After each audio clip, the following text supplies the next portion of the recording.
Can you believe my HOA? Karen actually called the police on my wife over a ridiculous $500 fine.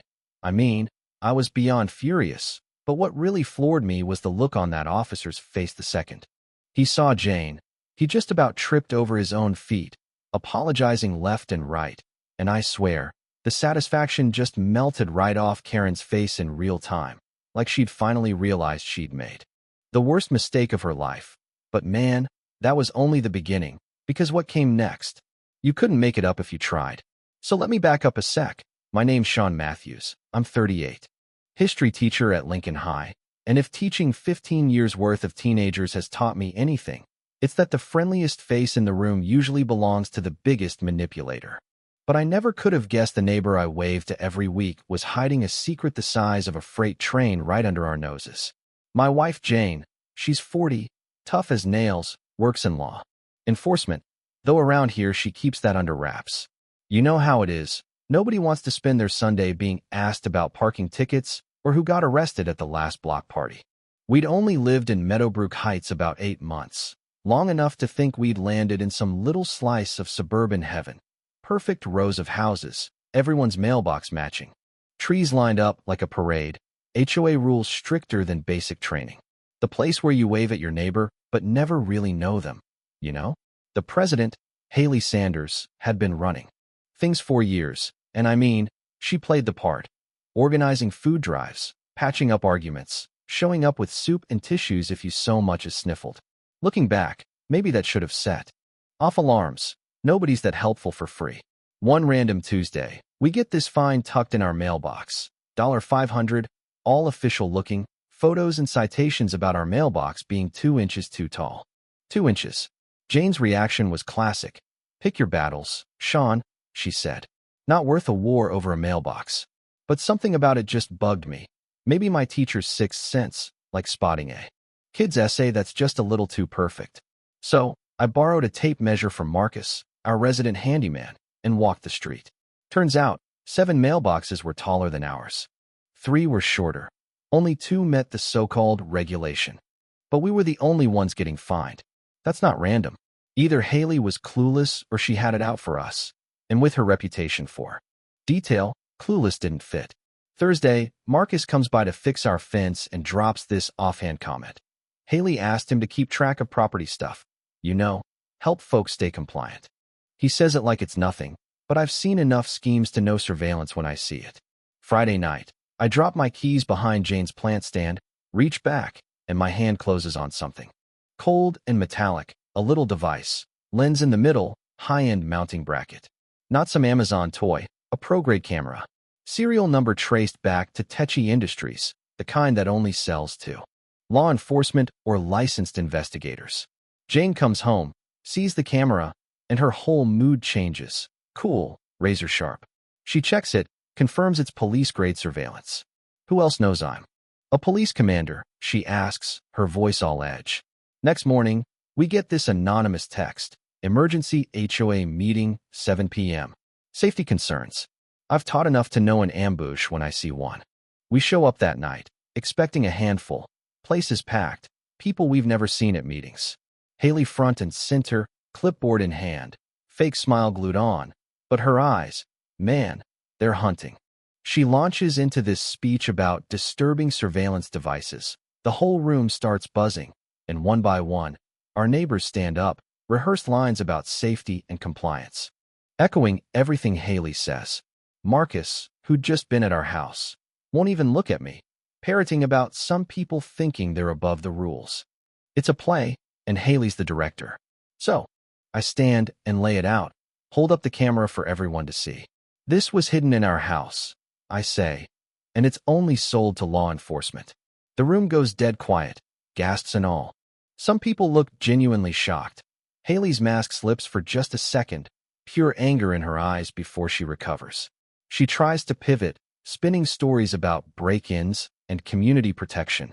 But I'm not letting it slide. Who here thinks it's reasonable for a stranger to record your family?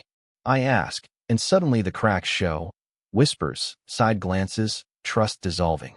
Haley starts playing the victim, talking about being framed for doing her job, but Jane squeezes my hand, lets me know, This is just round one. Meeting ends. The crowd splits, some still buying. Haley's story, others not so sure. Outside, I catch Haley on the phone, voice sharp. We need to move up the timeline. They found the camera. Then, clear as day. How long before she figures out who I really am? That one stuck with me. Next day, Haley bangs on our door. All business. Pay the fine today, no exceptions. Jane, calm as ever, says we're appealing, citing inconsistent enforcement. Haley's mask cracks. Anger flashes, then she calls the cops, claims she's afraid for her safety. When Officer Miller arrives, it's instant chaos. The second he recognizes Jane, the whole power dynamic flips. Suddenly, Karen, sorry, Haley, is frozen, and Miller's scrambling to save face in front of his superior. Another squad car rolls up, and when the second officer sees Jane, he radios in. Pretty soon, every cop in the city knows Commander Stone is at the scene. Haley's done. She tries to spin it, but the officers just tell her straight. This is a civil matter, not a police one. And the second they drive off, I see real panic on her face. She knows she's blown her cover. But Haley doesn't back down. She just shifts strategy, starts whisper campaigns, painting Jane as a power-hungry cop, abusing her position. Our neighbors, once friendly, now avoid us. Jane's pulled into meetings about her public image. Complaints start piling up. Then, Marcus, guilt all over his face, admits Haley asked him to record our every move, even handed me a notebook filled with observations. That's when the twist hits. Detective Walsh, from Financial Crimes, has been nosing around, asking weirdly specific questions about Jane. Turns out, he transferred to our city the same week we moved in. So Jane sets a trap, Operation Fishing Expedition. I invite Walsh to coffee, and with a hidden recorder, he lets slip all kinds of confidential details. Jane's schedule, the camera model, even echoes the exact language Haley's been feeding the neighbors. The only way he knows that is if someone's feeding him from inside. Jane brings the recording to her captain, and by the next morning, Internal Affairs is all over it. That's when the truth detonates. Walsh cracks under questioning, confesses he's been leaking info to Lisa Cooper, who promised to help clear his gambling debts. Haley Sanders doesn't exist. She's Lisa Cooper, a former Chicago cop who faked her own death after $347,000 disappeared from evidence.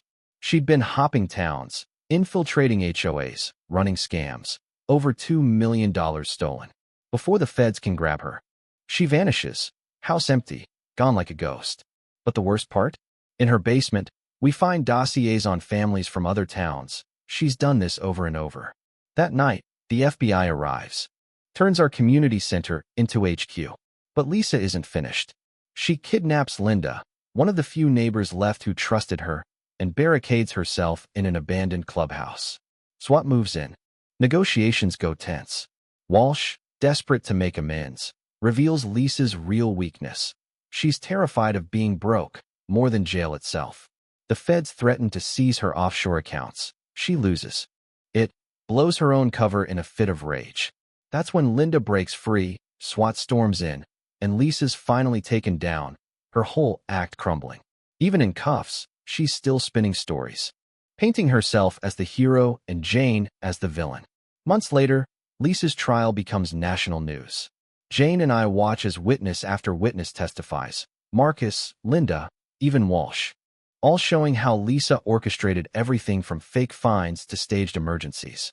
The prosecution is merciless, tracing every dollar, every manipulated family, every broken trust. Lisa's own arrogance sinks her. She testifies, and under cross, drops the mask entirely. They needed me, she says, like stealing millions is some kind of community service. The jury is horrified. 22 years, no parole, restitution for every cent stolen, a permanent ban from ever holding any community authority. Our neighborhood isn't the same, but it's better. Linda's our new HOA president. Every policy up for vote, every cent accounted for. Jane's promoted to head community relations for the department, tasked with teaching other cops what we learned the hard way.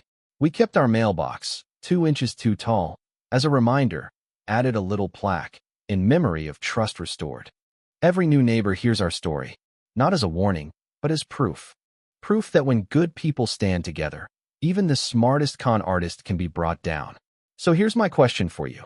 What would you have done if your own neighbor turned out to be a master manipulator? Ever had your trust broken by someone close? Drop a comment below. Where are you watching from? And what's your HOA horror story? Hit like, subscribe if you want more wild stories like this. And remember, sometimes the only way to fix a broken community is to tear down the lies, one truth at a time.